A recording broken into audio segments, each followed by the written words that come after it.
morei, antes de eu morar aqui, eu morava no Meio. E aqui, o que você acha diferente de lá? Ah, a casa aqui onde eu tô morando é melhor do que lá, porque a minha casa de lá era assim, eu não gostava muito, porque era perto do lixo. Tinha uma... E aqui, o que tem de bom? O metrô? Ah, tem o metrô, acho que as coisas são mais limpas também. Mais limpas do que lá? E as pessoas? Ah, as pessoas são a mesma coisa, eu tenho um amigo lá e aqui. É? E como é que você se sente aqui? Você se sente mais enturmada do que lá, no outro endereço, ou você se sente mais enturmada lá do que aqui? Eu sinto mais enturmada aqui. Aqui, o tempo é menor aqui, mas você gosta mais daqui do que de lá. E teus pais, o que acham? Minha mãe mora aqui comigo, ela também gosta mais daqui. Meu pai continua morando lá. E o que tua mãe acha daqui? É mais perto de comércio? O que tem Ela de bom? acha que ela pode trabalhar, o metrô ajuda ela no trabalho dela. E lá tem que pegar vários ônibus. É.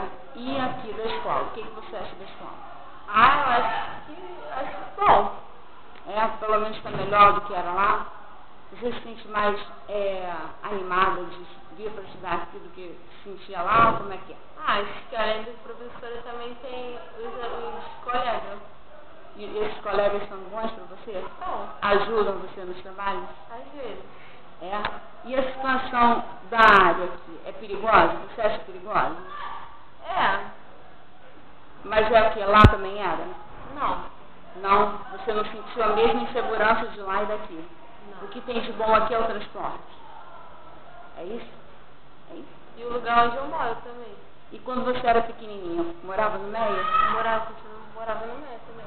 E a recordação que você tem de lá mais gostosa? Ah, minha família que mora lá. Toda a família mora lá? E você vai estar sempre lá? Claro. Por quê? Por da minha família. Sente muita falta, né? E aqui, só você e tua mãe? E as minhas irmãs. E tuas irmãs. E aí elas também sentem mais falta de lá por causa da família, né? Então tá bom. É isso. Define só em uma palavra o que você acha daqui, do lugar. Bom, ruim, legal. O que você acha? Em uma palavra só, o que você acha? Razoável. Razoável. E de lá do Meia, o que você acha? Uma palavra pra lá. Razoável também. Razoável também? Então tá bom. É isso, Luiz. Obrigada. É a entrevista dos Memórias mais uma vez.